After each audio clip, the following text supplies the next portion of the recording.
बिस्मिल्लाहिर्रहमानिर्रहीम। अस्सलाम वालेकुम। आज मैं आपके लिए चैप्टर नंबर 2 लेके आया हूँ जिसका नाम है बाइनरी सिस्टम। बाइनरी सिस्टम क्योंकि कंप्यूटर की अपनी लैंग्वेज है, इसमें हमारे पास 0 और 1 होते हैं। तो आज हमने इसको डिस्कस करना है। चैप्टर नंबर 1 की वीडियो जो है वो अपलोडेड है, अगर आपने वो देखनी है उसका लिंक मैं डिस्क्रिप्शन में दे दूँगा, आप वहाँ से क्लिक करके सुन सकते हैं। जैसा कि आपको पता है, मैं स्मार्ट सिलेबस को देखते हुए आपके लिए मोस्ट इम्पॉर्टेंट शॉर्ट क्वेश्चन जो हैं वो जो हर दफ़ा पेपर में आते हैं उनको रेडी कर रहा हूं। अगर आप सिर्फ ये क्वेश्चंस कर लें तो आपका पेपर जो है वो 100% हो जाएगा। और अगर आप उर्दू मीडियम हैं तो आप सिर्फ डेफिनेशंस के नाम देख लें और यही डेफिनेशंस आप कर लें तो इंशाल्लाह आपका भी जो पेपर है वो डेफिनेटली सॉल्व हो जाएगा। तो चैप्टर नंबर 2 की तरफ चलते हैं। चैप्टर नंबर 2 जो है उसका क्वेश्चन नंबर 1 हमारे पास है, define number system. Number system क्या है? नंबर से आइडिया हो रहा है कि इसमें हमने नंबर्स के बारे में पढ़ना है, तो देखते हैं।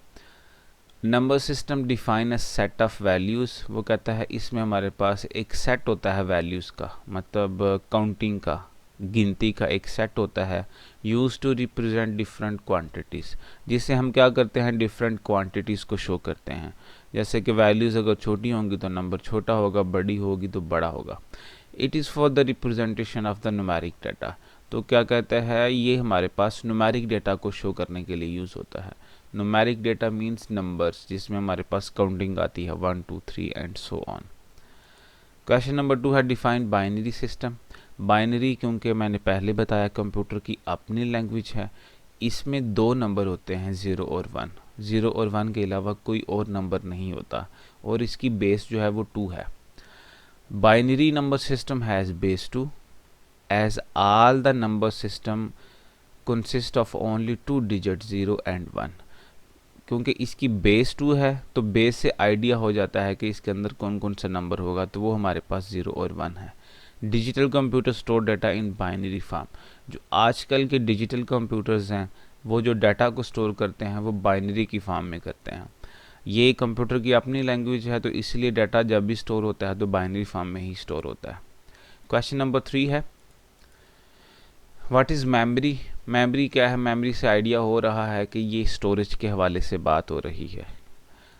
तो computer memory is any physical device, कोई भी एक फिज़िकल डिवाइस जो एग्जिस्ट करती हो, कैपेबल ऑफ स्टोरिंग डाटा, जो डाटा को स्टोर कर सकती हो, उसको हम मेमोरी कहते हैं। उसमें हमारे पास हार्ड डिस्क आती है और रैम आती है, ये दोनों हमारे पास एज अ मेमोरी यूज़ होती हैं। लेकिन इन दोनों में क्या डिफरेंस है वो भी नेक्स्ट मैंने एक्सप्लेन किया है, वो आप देखते हैं उसको भी। क्वेश्चन नंबर 4 है, write down the types of computer memory. अब वो कहता है कि हमारे पास जो मेमोरी है वो कितनी तरह की होती है। अब मेमोरी हमारे पास दो तरह की होती है।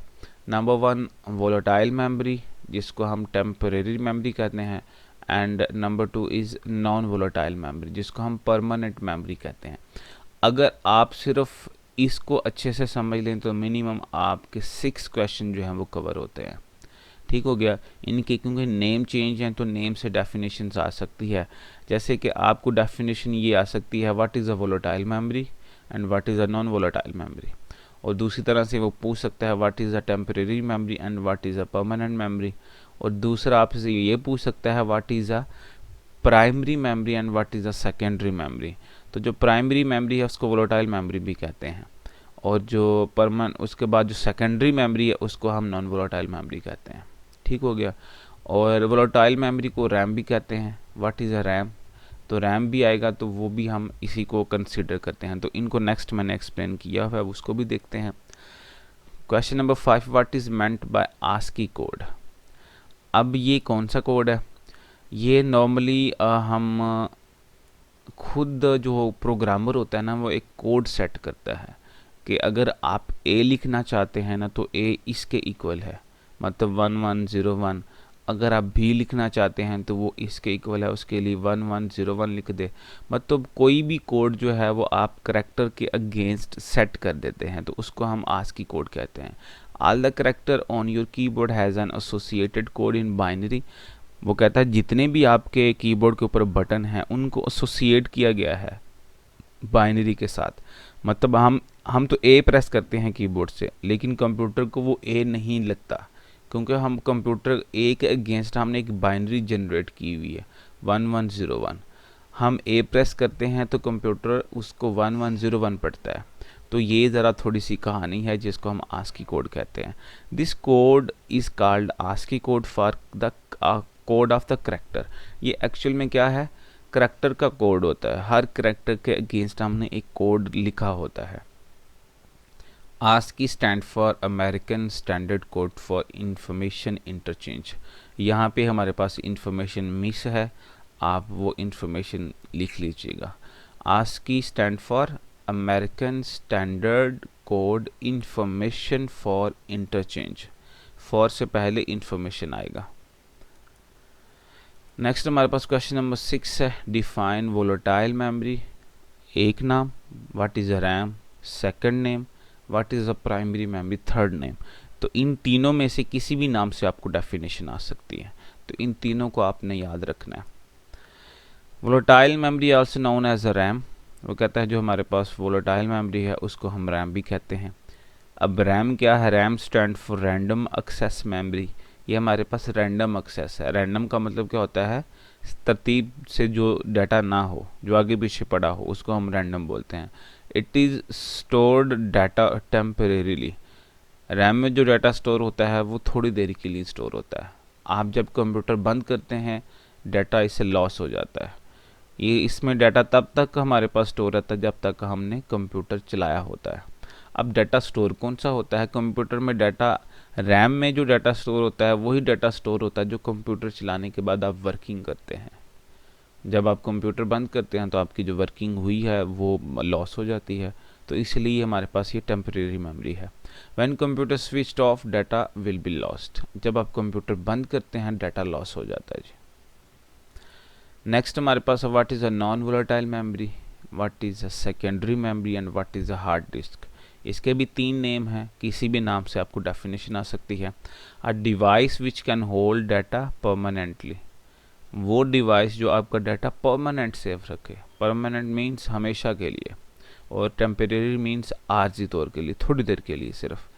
Even if U turn off your PC, कहता है जबकि आप अपना कंप्यूटर बंद भी कर दें, the data in such devices stage intact. In devices में जो डाटा पड़ा होता है वो वैसे का वैसे ही रहता है, वो डिलीट नहीं होता। The typical example of non volatile memory are flash drives, memory cards. इसमें हमारे पास यूएसबीस आ जाती हैं और मेमोरी कार्ड्स आ जाते हैं। ये क्योंकि परमानेंट स्टोरेज करते हैं डाटा को, तो इसलिए ये इसकी एग्जांपल्स हैं। नेक्स्ट हमारे पास क्वेश्चन नंबर 8 है। क्वेश्चन नंबर 8 क्या कहता है, what is a Boolean algebra.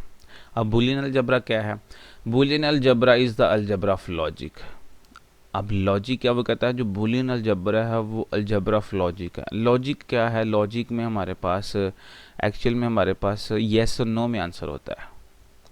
मतलब मैं कोई भी आपसे बात पूछता हूँ तो आप उसका आंसर येस और नो में दें, तो उसको हम एज अ लॉजिक यूज़ करते हैं कंप्यूटर में। It is uses symbols to represent logic statement instead of words. वो कहता है इसमें हम सिम्बल्स को यूज़ करते हैं ना कि वर्ड्स को। मतलब इसमें हम वर्ड्स नहीं यूज़ करते, सिम्बल्स यूज़ करते हैं। Boolean algebra returns results in terms of true और फॉल्स। इसमें जो हमारे पास आंसर आता है वो ट्रू और फॉल्स में होता है, या 1 और 0 में आता है। 1 मतलब होता है ट्रू और 0 मतलब होता है फॉल्स। तो ट्रू और फॉल्स और 1 और 0 दोनों सेम है, दोनों में एक ही जो आंसर है वो आपको मिलेगा। नेक्स्ट क्वेश्चन 9 है, बूलियन प्रोपोजिशंस।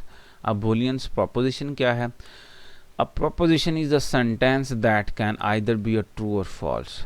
ये सिंपल एक सेंटेंस होता है जिसका आंसर आपने ट्रू और फॉल्स में देना होता है। जैसे कि लिखा हुआ आई एम पाकिस्तान, इसका आंसर आप यस और नो में देंगे। मैं आपसे पूछता हूँ आर यू अ स्टूडेंट, आप इसका आंसर यस और नो में देंगे। जैसे कि मैं आपसे पूछता हूँ how are you, it's not a boolean proposition because इसका आंसर जो है वो यस और नो में नहीं है। आप इसका आंसर यही देंगे यस आई एम फाइन, लेकिन ये आंसर ये जो है ये बुलियन प्रोपोजिशन नहीं है। ऐसा सेंटेंस जिसका आंसर यस और नो में हो। नेक्स्ट क्वेश्चन नंबर 10 है, define Boolean expression and logical expressions. इसके 2 नाम हैं, आपको दोनों नाम से डेफिनेशन आ सकती है। अब Boolean expression is the combination of Boolean variables. Boolean expression में हमारे पास एक चीज़ नहीं, मतलब दो चीज़ों को मिला के हम आंसर देते हैं, दो कॉलम्स को मिला के हम आंसर देते हैं। Boolean constant and the logical operators, इसमें वो बता रहा है कि हमारे पास कांस्टेंट्स होते हैं और हमारे पास ऑपरेटर्स होते हैं। ऑपरेटर्स क्या है? ऑपरेटर्स आपको मैं इस तरह से बता सकता हूँ, जैसे कि लिखा होता है ना 2+3, तो वो जो दरमियान में प्लस है ना, उसको हम एज अ ऑपरेटर यूज़ करते हैं। ठीक हो गया। तो जो बाकी 2 और 3 है उसको हम ऑपरेंड बोलते हैं। तो ऑपरेटर दो वैल्यूज़ को ज्वाइन करता है, 2 और 3 को ज्वाइन कर रहा है, जिसका आंसर 5 आएगा। तो वो यही कि ये कह रहा है कि Boolean constant and the logical operators, इसमें हमारे पास कांस्टेंट होते हैं। कांस्टेंट मींस वो नंबर्स, और ऑपरेटर्स मींस वो सिंबल जो दरमियान में हम यूज़ करेंगे। A Boolean expression is a logical statement that is either true or false। इधर भी वही सीन है, इसका आंसर ट्रू और फॉल्स में आएगा, लेकिन डिफरेंस क्या है, वहाँ सेंटेंस हम यूज़ करेंगे, यहाँ हम पे दो कॉलम्स यूज़ करेंगे जिसमें हमारे पास डिफरेंट वैल्यूज़ होंगी। जैसे कि a डॉट बी है, पहले a की वैल्यूज़ हम लेंगे, फिर हम b की वैल्यूज़ लेंगे, फिर उन दोनों का हम कंपैरिजन करेंगे, तो फिर हमारे पास जो आंसर आएगा वो हमारे पास एक्सप्रेशन का आंसर आएगा। नेक्स्ट हमारे पास क्वेश्चन नंबर 11 है, डिफाइन ऑपरेटर। ऑपरेटर का जैसे कि मैंने आपको पहले बताया है, ऑपरेटर हमारे पास सिंबल है जो दो वैल्यूज़ को ज्वाइन कर रहा है, जैसे कि प्लस है, माइनस है, मल्टीप्लिकेशन है, डिवीजन है। ठीक हो गया। Operators allows us to manipulate the variables and a constant in the expression. कहता है ऑपरेटर क्या है, वेरिएबल और कांस्टेंट को मैनिपुलेट करता है। वेरिएबल्स क्या हैं? वेरिएबल्स हमारे पास ABC है और कांस्टेंट हमारे पास काउंटिंग है 1 2 3। तो इन दोनों को जो सॉल्व करता है वो हमारे पास ऑपरेटर है। ठीक हो गया। अब ऑपरेटर्स हमारे पास तीन तरह के होते हैं, मैंने इनको थोड़ा थोड़ा एलेबोरेट किया ताकि आपको समझ आ जाए। नंबर 1, एंड क्या है?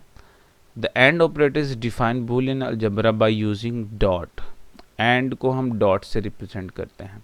अब एंड क्या करता है, इसके लिए एक आपके पास चैप्टर नंबर 2 में एक टेबल है, आपने वो सॉल्व करना होता है।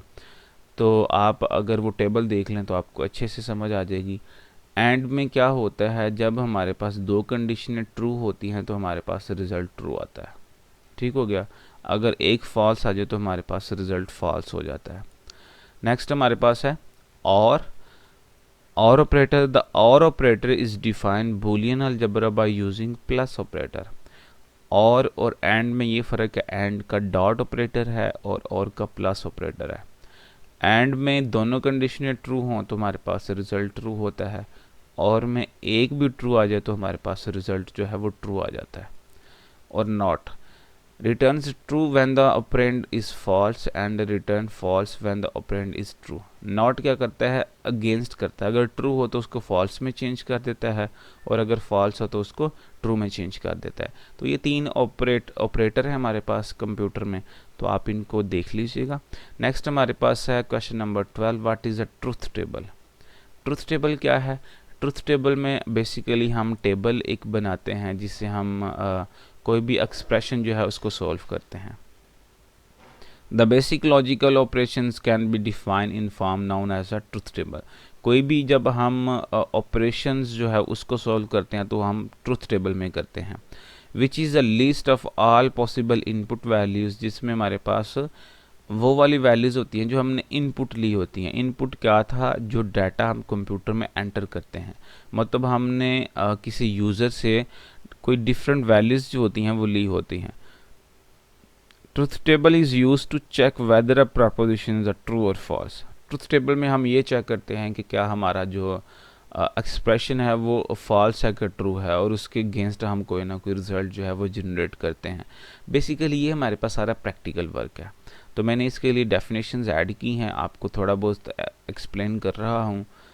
होप सो आपको समझ आ जाएगी। अगर नहीं समझ आती तो आप बुक पे जाके इनके बने हुए हैं हमारे पास टेबल्स, तो आप टेबल्स को जो है ना प्रैक्टिकली सॉल्व कर लें तो आपको ये याद करने की ज़रूरत नहीं पड़ेगी। आप सिंपल वो कर लें तो आपको ये वाली याद हो जाएंगे। तो ये चैप्टर नंबर 1 था। होप सो आपको समझ आ गई होगी। अगर किसी बात की समझ नहीं आती तो आप मुझे कमेंट में मैसेज कर सकते हैं, उसका रिप्लाई जो है वो मैं आपको ज़रूर दूंगा।